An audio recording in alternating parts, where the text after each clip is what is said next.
Hi, my name is Carrie, and I'm going to do my informative presentation on inclusion in regular schools. And I have my audience is my mom and my daughter and my son, who's not an adult, but I'm going to use him anyway. I wanted to give a little bit of background about that has to do with special education. On July 2nd, 1964, Lyndon Johnson signed the Civil Rights Act, which pretty much catapulted the whole special education into gear. This was just basically to give people civil rights. Lyndon Johnson signed it, but President John F. Kennedy actually came up with the whole idea. When he was assassinated, this was one of the first bills that Lyndon B. Johnson signed into law. Okay. Then the next came the Civil Rights Act was for all handicapped, for all children. Civil rights was. Then the 1975 Education for All Handicapped Act was the next act that was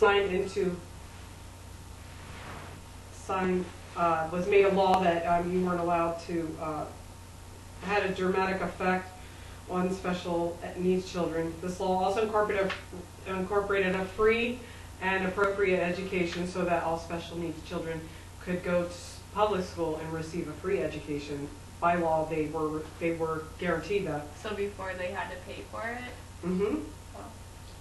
And then in 1990, this was the law that made special inclusion a law that all special education children had the right to a education just like all children did. I have a question. Can you please hold your questions till the end? Inclusion is the right that every student, despite their disability, has the right to be in a regular education classroom. The beginning of special education rights movement, the children in special ed they were just allowed to attend school. They were all put in a special school, and now they're kind of moving towards having them go to a regular school with all other kids that they're not put into a classroom and forgotten about, which is a good thing. Some schools are heading towards having no self-contained classroom, which is where the kids are put into one classroom. They're all going towards all inclusive, so that all the special ed kids go to school with the regular ed kids, and there is no self-contained classroom. Inclusion is great for many children, but clearly it's not for all children. When the recession hit, a lot of schools were hit especially hard by the recession, and there's a lot of schools that can't afford the proper training for the special ed teachers that have to deal with the special ed children. A study in Madison, Wisconsin was done to see if teachers like inclusion. In a windfall, all the teachers agreed that all children benefit from inclusion, but they also agreed that they were probably not properly educated on how to handle special education children in their classroom, in the regular education classroom.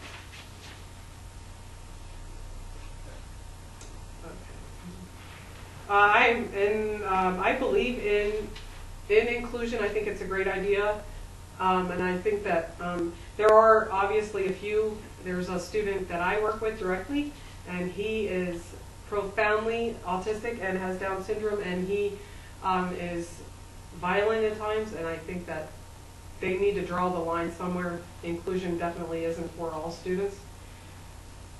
Like the student, sorry.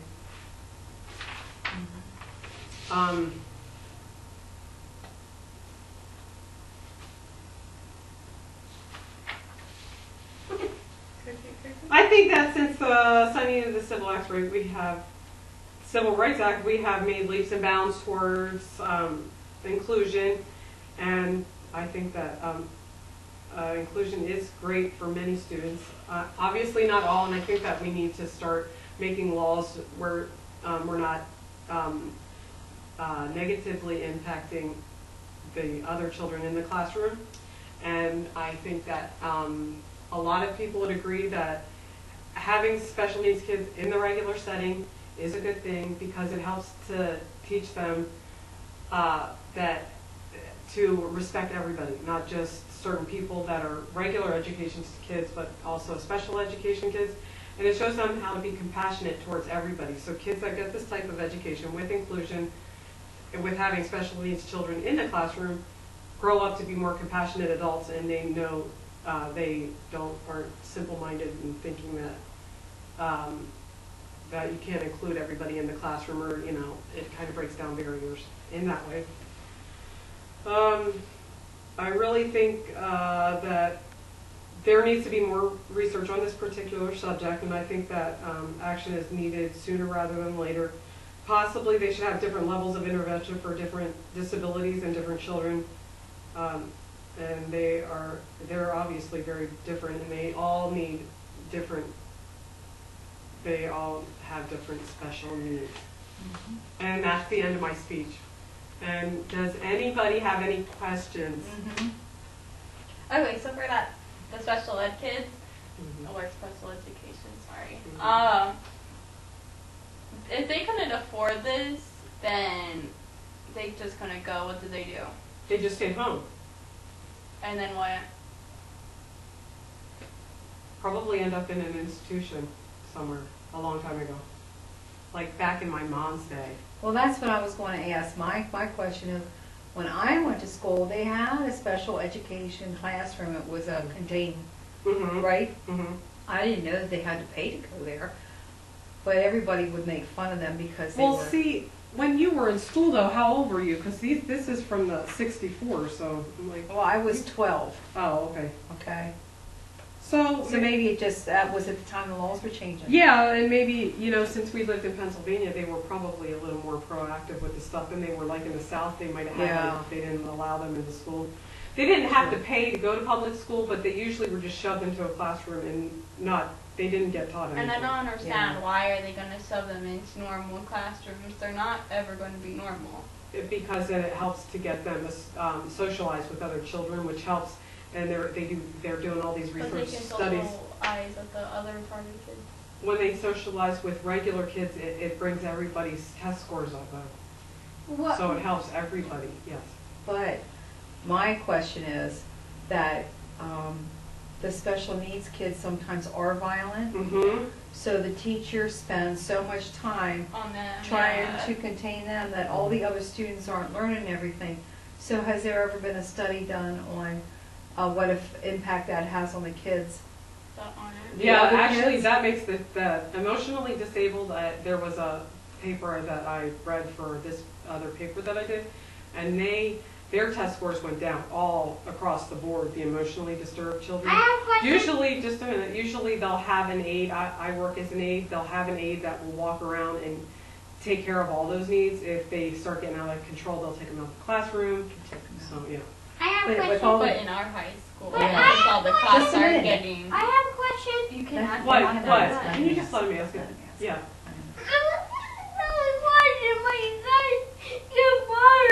Okay, what question? Okay. How was the school made?